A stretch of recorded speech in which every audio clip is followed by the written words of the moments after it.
News Tamil செய்தியின் எதிரொலியாக Perambur paper mill சாலையில் நிலவிய போக்குவரத்து நெரிசலானது சரி செய்யப்பட்டு சீரான நிலையில் முரசொலிமாறன் மேம்பாலம் கீழே இருந்த அந்த சுரங்க பாதையில் தேங்கிய தண்ணீரானது தற்பொழுது அகற்றப்பட்டு வருகிறது.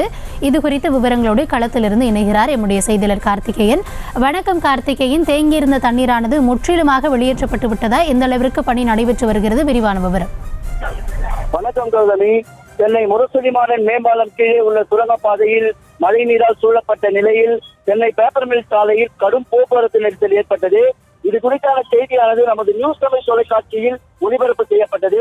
இதனை அடுத்து சம்பந்தப்பட்ட இடத்திற்கு விரைந்து வந்த சென்னை மாநகராட்சி அதிகாரிகளும் போக்குவரத்து காவலர்களும் தற்போது அந்த சுரங்கப்பாதையில் சூழப்பட்டுள்ள தண்ணீரை வெளியேற்றும் பணியில் சென்னை மாநகராட்சி ஊழியர்கள் போர்க்கால அடிப்படையில் ஈடுபட்டு வருகின்றனர். சூப்பர் சஃபர் எனப்படும் அதிநவீன இயந்திரம் தற்போது வரவழைக்கப்பட்டு அந்த நீரானது தற்போது வெளியேற்றப்பட்டு வருகிறது.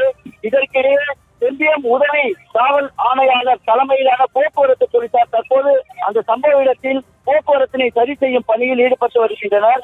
அதனை சுற்றியுள்ள நாலாபுரமும், அதாவது பேப்பர் மில் சாலை, பெரம்பூர் ரயில் நிலையம் செல்லும் சாலை, திருவள்ளூர் சதுக்கம் செல்லும் சாலை மற்றும் ஓட்டேரி செல்லும் சாலை என 4 வழித்தடங்களிலும் போக்குவரத்து போலீசார் 4 முனைகளில் நின்று போக்குவரத்தினை சரி செய்யும் பணியில் ஈடுபட்டு வருகின்றனர். இதனிடையே நியூஸ் தமிழ் தொலைக்காட்சியில் இந்த செய்தி ஒலிபரப்பான விவகாரம் குறித்து அறிந்த சென்னை மாநகராட்சி வெள்ளத்தடுப்பு சிறப்பு குழு அதிகாரி கணேஷ்குமார் அவர்கள் சம்பவ இடத்திற்கு விரைந்து வந்து அந்த நீரினை அகற்றும் பணியினை தற்போது பார்வையிட்டு வருகிறார். மேலும் அந்த பணியில் ஈடுபட்டு வரும் மாநகராட்சி ஊழியர்களுக்கு தற்போது பல்வேறு அறிவுரைகளை வழங்கி இந்த நீரினை இன்னும் சரியாக அரை மணி நேரம் அல்லது 3/4 மணி நேரத்தில் வெளியேற்ற வேண்டும் என உத்தரவு ஒன்றினை பிறப்பித்ததாக தெரிகிறது.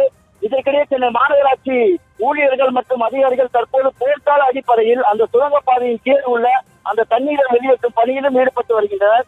சுமார் 10க்கும் மேற்பட்ட போக்குவரத்து காவலர்கள் சென்னை பேப்பர் மில் சாலையில் நின்று கொண்டு போக்குவரத்து வாகனங்களை சரி செய்யும் பணியில் முழுவீச்சில் ஈடுபட்டு வருகின்றனர். இன்னும் சில மணி துளிகளில் இந்த போக்குவரத்தானது சீரானது மக்களின் அன்றாட வாழ்க்கை அவர்கள் தொடரும் நிலை ஏற்படும் என தெரிய வருகிறது. இதனிடையே இந்த நீர் அகற்றப்பட்டு வழக்கம் போல முரசொலிமாறன் மேம்பாலம் கீழே உள்ள சுரங்கப்பாதையில் இருசக்கர வாகன ஓட்டிகள் மற்றும் 4 சக்கர வாகன ஓட்டிகள் தங்களது பயணத்தினை தொடர அனுமதிக்கப்படுவார்கள் என தெரிய வருகிறது. தற்போதைய விவரங்களுக்கு நன்றி கார்த்திகேயன். செய்திகளை உடனுக்குடனும் துல்லியமாகவும் தெரிந்து கொள்ள சப்ஸ்கிரைப் பண்ணுங்க.